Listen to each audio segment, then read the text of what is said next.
Hey gang, Uncle Todd and Sonny here with our third Star Wars knockoff for the month, this time from Italy. It is Star Odyssey, uh, the fourth of a short series of films done by Alfonso Brescia in the wake of Star Wars coming out in '77. The others in the series were Cosmos, War of the Planets, Battle of the Stars, and one that we've covered here a couple years ago, War of the Planets. Or, I'm sorry, War of the Robots. This is probably the one that closest comes to being Star Wars like in its plot and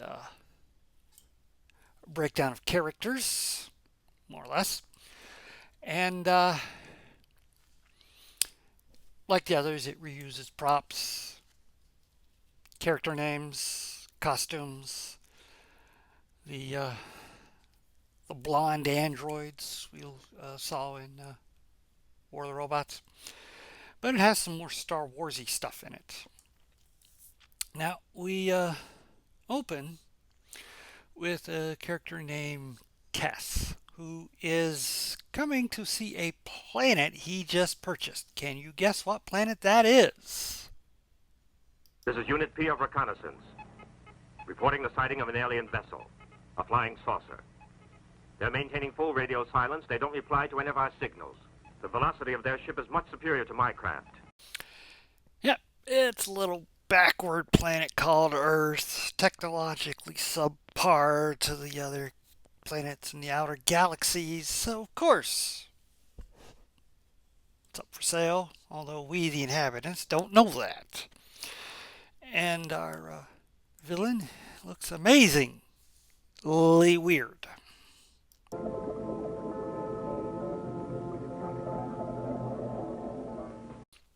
Yeah, it's got the skin of a cantaloupe or something. Hey, but we don't shame here. Anyways, he destroys the reconnaissance ship coming out to him, just to show how insignificant we are to him. So, the commander on Earth calls in one of his chief pilots, nicknamed Hollywood. Less said about that, better. And sends him to go contact Dr. Mara, a discredited scientist who they need now.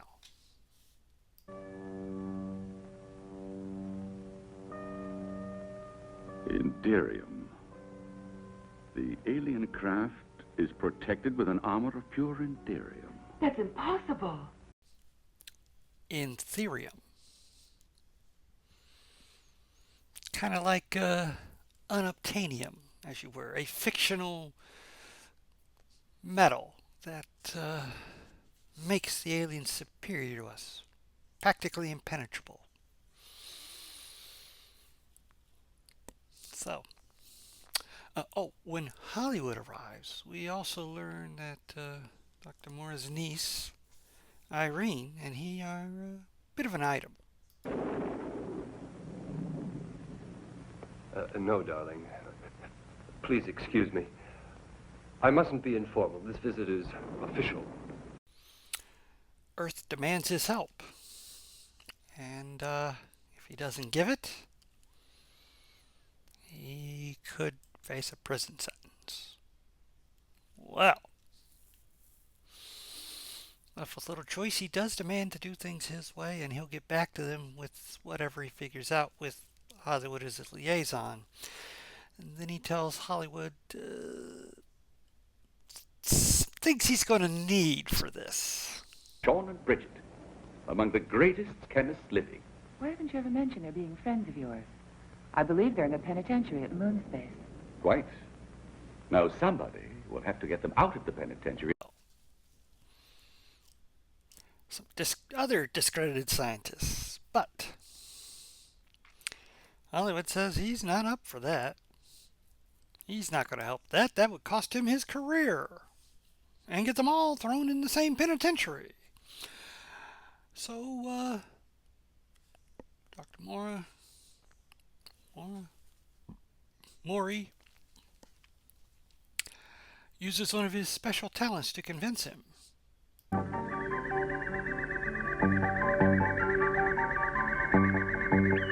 Yes.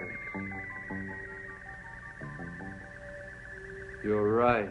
Of course I'll do it. The old hypnotism trick. Now, the reason he needs those two is they were working on a way to break through Ethereum when they were arrested because they were trying to get it illegally. Anyway, now there's two more that they need for their team, and Irene is sent for those. The first one is Dirk, who's has a few abilities of his own, which he uses at a casino.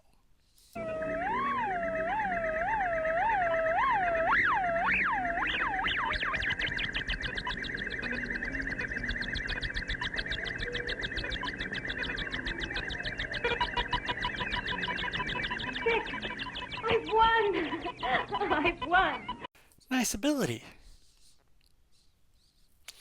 Unfortunately, once the casino owners realize who he is, he's infamous in the gambling world, a big fight breaks out, and luckily Irene rescues him, and we learn they have a bit of a history too.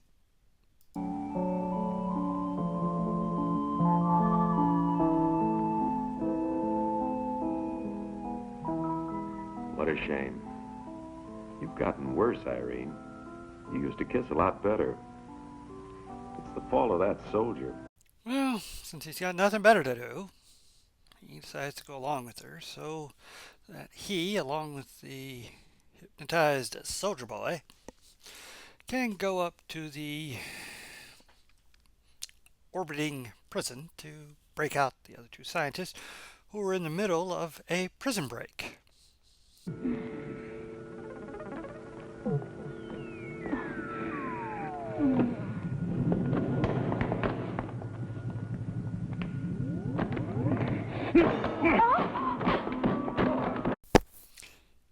Yep, the old honeypot trick. But it is subdued, the other guards, and Dirk uses his hypnotic powers on the warden to effect their release. I intend to. I intend to. I intend to. To shorten your sentences by the remaining 78 years and release you in the custody of these two gentlemen. Wasn't quite the super cool heist movie style prison escape I was hoping for, but we got a lot of plot to get through. Just because something isn't good doesn't mean it's bad. Next, Irene has to get the fourth person for the group, or I guess fifth, if you count Hollywood, Norman, who at this time is making a living as a robot gladiator.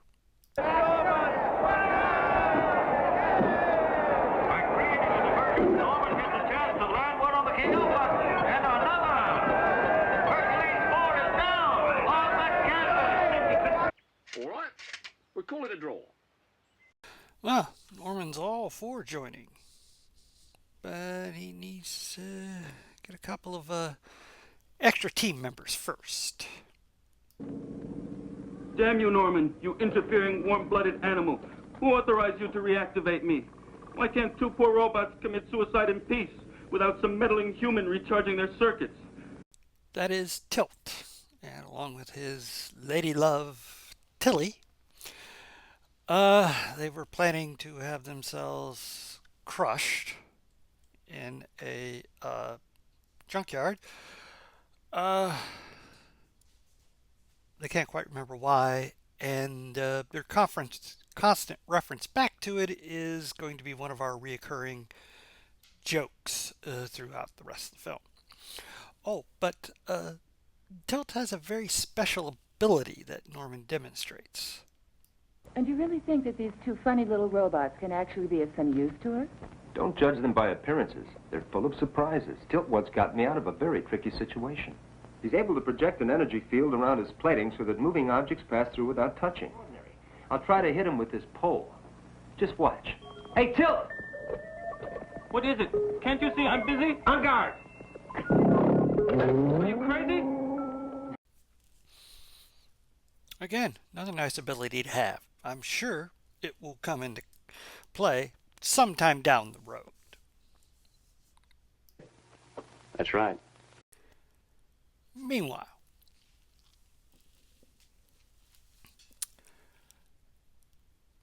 our group is now together, and Sean and Bridget are given what little Ethereum Professor Maury has, and they get to work on trying to synthesize a way to penetrate it. While all this has been going on, Cass has been sending down robot troops to gather up Earthlings, slaves. He runs a slavery business, gathers up people, sells them from backwards primitive planets like this. Anyway, Earth government, being like all governments throughout the history of Earth, tamp down on this news, cover it up so as not to cause a panic. And then Kess makes an interesting discovery. I just felt a contact with an alien brain. A very powerful one. Strange, it's the first time that it's happened on this planet. Of course. It's Dr. Maury. Who else would it be? So, he sends down soldiers to get this brainy alien. And we finally get some real action. Forward, men! Fire!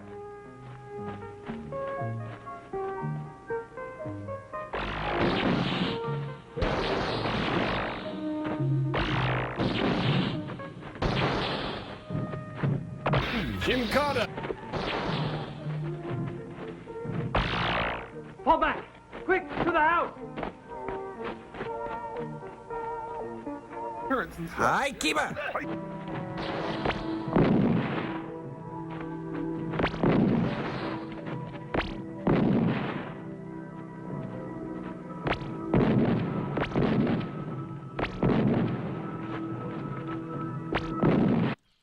I've had worse. None of our weapons seem to be working well. Although Norman has made an interesting discovery about some of their weapons.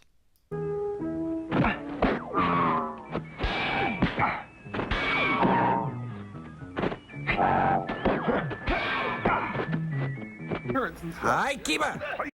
Looks like it's hopeless. But then Professor Maury gives everybody a pill that has this result.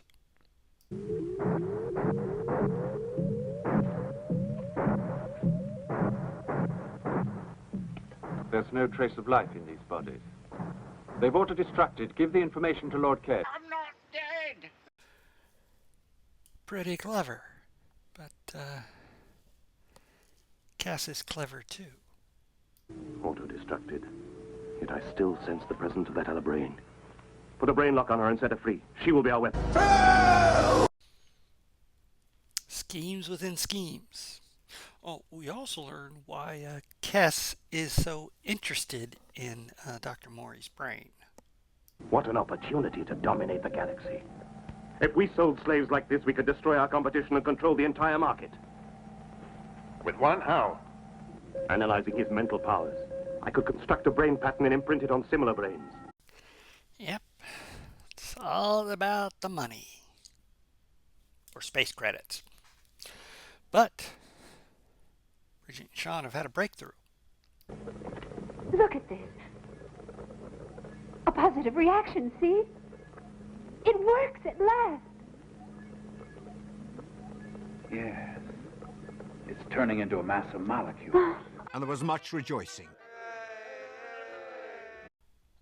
only one problem with it. Oh, the anti-enderium. It's unstable. Yeah, they can't handle it without it blowing up and everybody else around them. Just because something isn't good doesn't mean it's bad. Luckily, Tilly are on the case.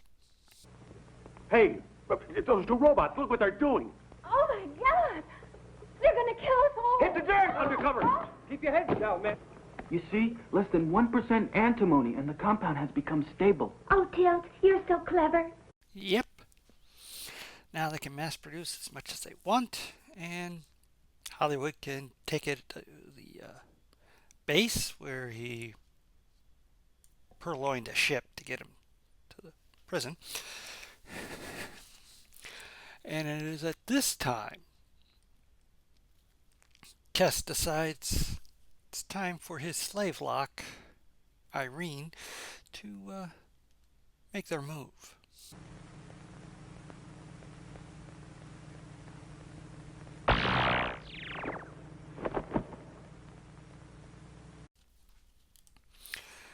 Well, the abduction goes pretty well flawlessly, except Tilt and Tilly saw it.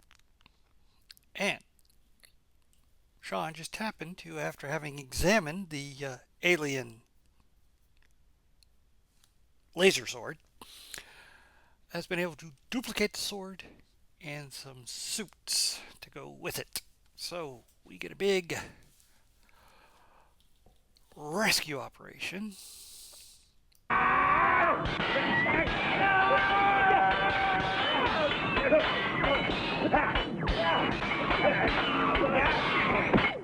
Jim Carter! We lots of slashing swords and robots falling over, and Tilt gets to demonstrate his little trans whatever that thing is he does where you can't touch him. And they get everyone out except Irene. So Dirk goes back in for where she's trapped in a room that's superheating, but their mental contact is what saves the day. Open. Open. Open. Open. Open. And there was much rejoicing. Close one. Well, unfortunately, the professor's too weak, and he can't keep the mental net over the ship, and after they get off, it leaves. So, Hollywood and the other 4 teammates rush over to the base, where they steal the ships with the anti-Entherium weapons on them, and head off in pursuit of Kess and his slave ship. So, now it's time for some dogfight action.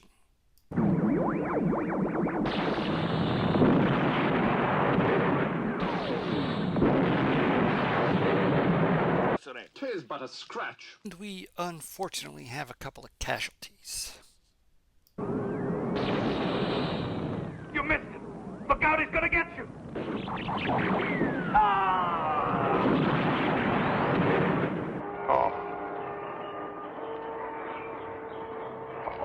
It's Holly. Holly here. I've been hit. They're following me. Hold tight, Holly. I'm on my way. Even in the great days of Hollywood, no movie star ever died so heroically. What? I'd feel a little sadder about Hollywood's demise if he hadn't had that statement. That just... But yeah, sadly, Norman and Hollywood are killed during battle, but all the other fighter ships are destroyed. So Kess tries to make an escape with the slaves, and Bridget and Sean follow him. The invasion's been routed, and Dirk, returns to Earth a hero. Don't try it. What? Your eyes. I learned everything about that from my uncle. Oh, Irene. I couldn't hypnotize you. Honest. You already have.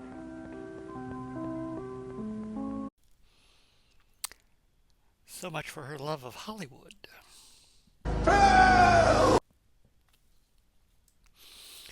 And it does put a definite capper on the whole Han, Leia, Luke style triangle they had going. Although Dr. Maury's pretty thrilled. He'd been spending most of the film trying to get her and Dirk back together and get her to dump Hollywood. Didn't care for military. Oh, and Tin and Tilly, or Tilt and Tilly finally remember why it is they wanted to kill each other. Or kill themselves. Tilly, I finally remembered why we wanted to commit suicide. Really, Tilt? Yes, because you could never prove your love by going all the way with me. Yep, all us guys can commiserate with that one. Luckily, Dr. Maury comes to the rescue again. Little design changes, adjust a few details, and you can prove your love like any other people.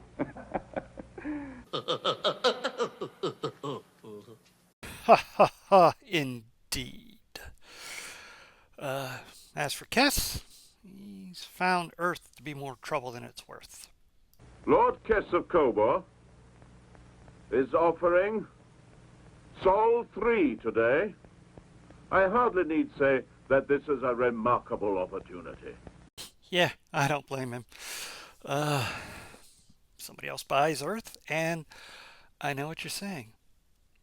What happened to Sean and Bridget? Well, they've learned a few criminal things since their time in the Slammer. You get 50%. You two swindlers. But what can you do with all that money?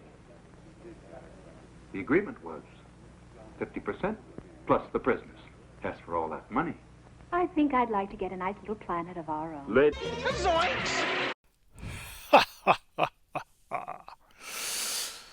All ends well that ends well. The setup for a possible sequel that never came about. I would say this is probably the best of the four knockoffs that they did here, but that's not saying much. Not just because of the low budget, or in spite of the low budget.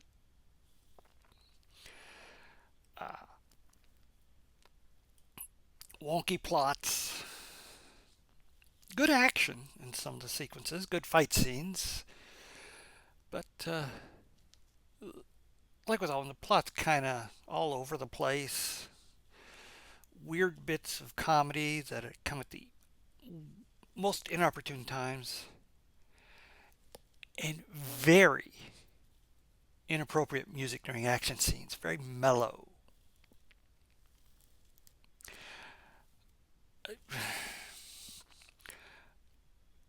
It's a bit of a cult favorite of some people. To me, it's just kind of not one I go back to occasionally for some laughs. It's just kind of a lot of different diverse plot elements. You got like a heist sequence, and prison break, and the robots, and the androids, and part of the problem, a lot of this is just rehashed from the previous three. If you watch these in order, it's like watching almost the same film 4 times. Very unimaginative, especially when you're trying to rip off something like the first Star Wars movie, which was a game changer and helped, along with Jaws, to usher in the blockbuster phenomena that we still have today.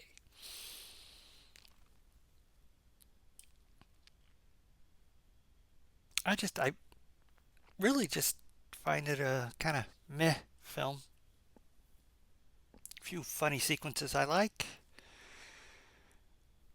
A couple fights are okay, but for the most part, Well, I really don't have much to say about this one, but please like, share, and subscribe, and stay after the credits for, after a hard-fought search, my favorite scene.